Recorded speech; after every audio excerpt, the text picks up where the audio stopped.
I'm going to tell you a story about technical assistance, but really it's a story about how we make a world where it's okay to ask for help, it's okay to give help, and it's okay to receive help.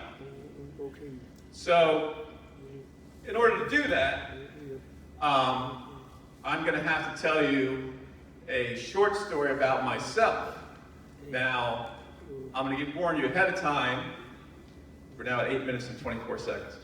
I'm going to warn you ahead of time that you may not smoke anywhere other than the designated area next to the Bagley Center. I'm going to warn you ahead of time that I have not been part of the Respect Initiative. I have not done NAMIs in our own voice training. So my ability to tell you my story is completely native to my own willingness to talk in an unstructured fashion. So, will this be 10 minutes? I don't know. Will it be an hour? Probably not, because you all will have left by then.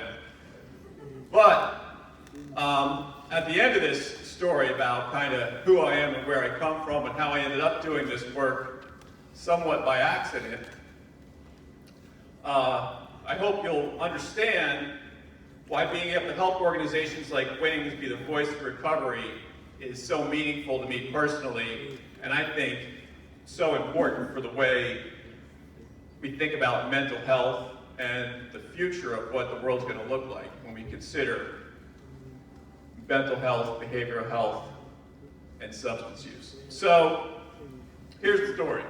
Once upon a time, it was 1992. Does anybody remember 1992? Does anybody not remember 1992? There you go, there's a couple people. Some of them are conspicuously old, so we'll have to get their story about that later. Why I don't remember 1992.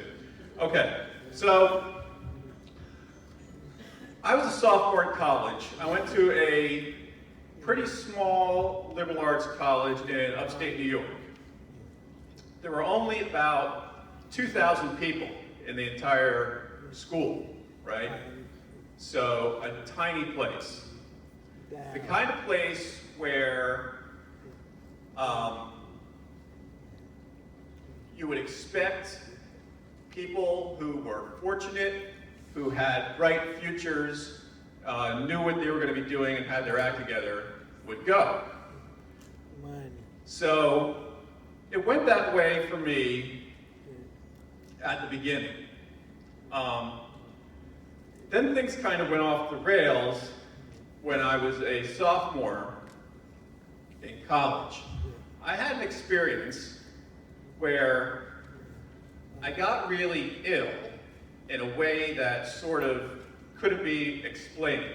So this wasn't the sort of thing where, you know, you have mono or you have the flu or something like that. Although at the beginning, those are the kinds of things that they were guessing might be going on. I had a lot of weird symptoms. You know, I can remember really clearly. I would have symptoms like I would just break out into a cold sweat randomly. I felt really tired all the time, and I would fall asleep really suddenly, and I would sleep really hard, then I would wake up panicked. For no reason, at least. No ostensible reason. There was nothing going on that I needed to be panicked about. I just was in a panic for some kind of, as if it was some kind of physiological reaction. The other thing that was really strange is that I felt extremely fatigued all the time. I lived in this house that was sort of on the edge of the campus, and there was a big football field in front of it. So every time you had to walk to class and back, you had to walk across this football field. And I can remember really distinctly walking across that field and, you know, feeling like my legs each had 50-pound weights attached to them. You know, like I could hardly move, and I was just trudging. It was kind of unpleasant, and needless to say. And it was also weird. You know, it was not the kind of thing anybody really could explain in any of the normal ways. And, you know, we went through a lot of effort to try and figure out what was going on. And the important part of the story to kind of bear in mind that I think makes it relevant to the point I'm trying to make here today is that there were parts of this that were explored at depth that I spent a lot of time and effort trying to figure out. There are other parts of it that got ignored. And I think it's the parts that got ignored that are the important parts, and it's the parts that got ignored are the things that are going to tie back to what Wings is doing here today. So, in addition to all this physical stuff that's going on, right? I didn't tell anybody this at the time, but I also had experiences where I would hear things that weren't there. You know, I would be, you know, like I was telling you, I would fall asleep really hard and wake up suddenly in a cold sweat, and I would hear like someone calling my voice, and I'd be alone in the house, wouldn't be anyone there.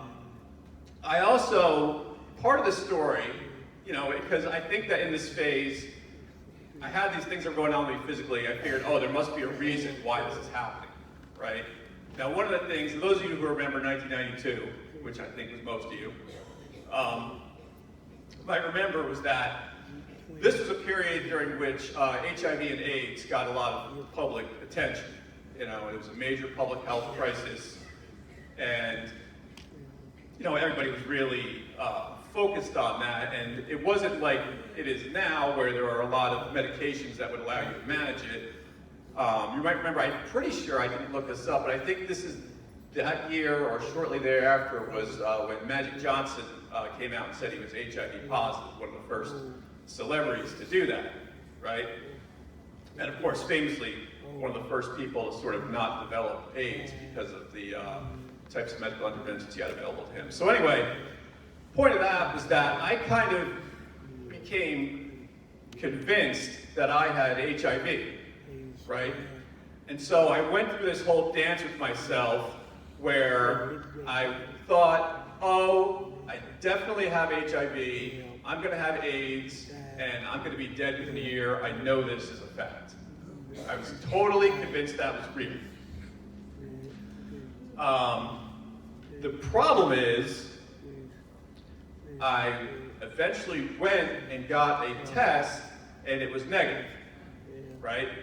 So at the same time that I'm being told there's nothing physically wrong with me, I am walking around feeling like I know the Grim Reaper's kind of following me. You know what I mean? Anybody ever have that sensation? Hopefully not. It's not pleasant. But I was convinced there was something wrong with me, and that I was terminally ill. So the part of the thing that got the attention was the medical part. It just so happens that my mother, who's now retired, was a hospital administrator. And she knew this guy who was an infectious disease specialist. So clearly, if there's something going on with me and it's not something they can find readily, there must be something else there. So I went to this guy, and I went through a lot of tests. Many a vial of blood was drawn from me over a period of months. This whole time, I'm still having all these symptoms that I was telling you about. They dig and dig and dig, and they can't find anything wrong with me.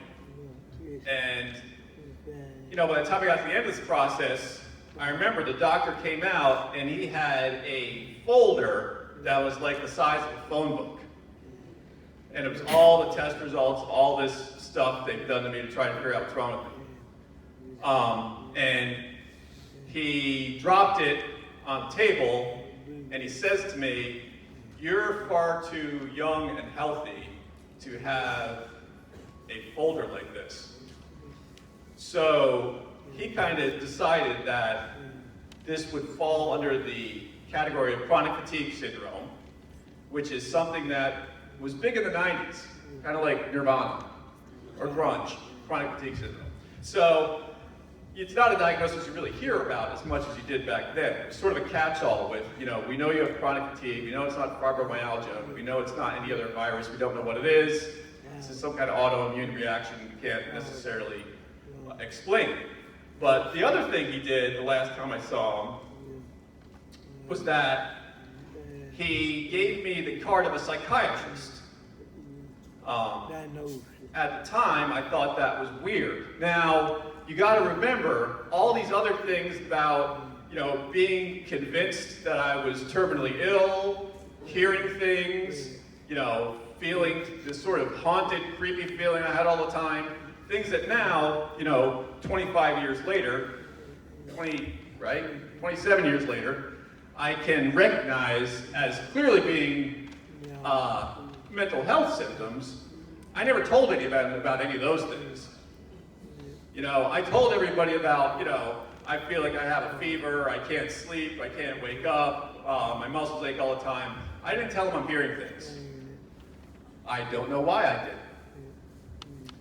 So he handed me this card of the psychiatrist, and I never called the psychiatrist and I never went. Now, I wonder what would have happened, looking back, if I had been more open about the psychiatric symptoms that I was having.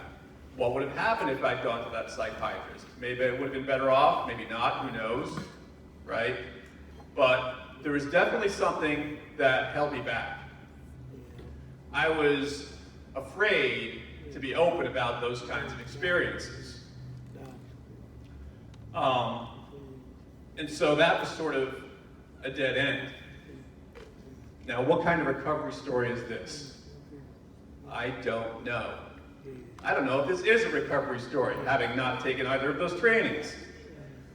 So, where did I go from there? I didn't go get help, and I didn't go get better. I didn't deal with any of those underlying things that might have been driving some of this stuff. I didn't necessarily figure it all out. I put one foot ahead of the other. I kept going. I dealt with things as best I could. I got through college. I went to graduate school. I never really dealt with any of my issues, and I would say that I probably would have been better off in the long run if I had taken the step to deal with some of those things back then. So I think what I needed at that point in my life, which I didn't get, was technical assistance. Because again, technical assistance is help. I didn't get any help, and I think that the main reason I didn't get any help was fear. I was afraid of what was going on with me. I didn't understand it. I was afraid of what was going to happen next. I was afraid to be open and honest about my experiences. I was afraid of what people would think of me. It was basically a lot of unknown, and there was no one there to guide me through it or to give me any kind of support. But I'm here now, so it couldn't have ended that badly, right? We've now reached the card at which I wrote brave. And I wrote 30 minutes on it. And we're at 22 minutes, so we're doing pretty well, aren't we? I'm going to pat myself on the back for that. So, that's my recovery story, if you will. And now I'd like to turn the page and leave that where it was and possibly come back to it at the end, I hope, in a way that makes sense, assuming all my cards are in the right order and I did this properly. You can all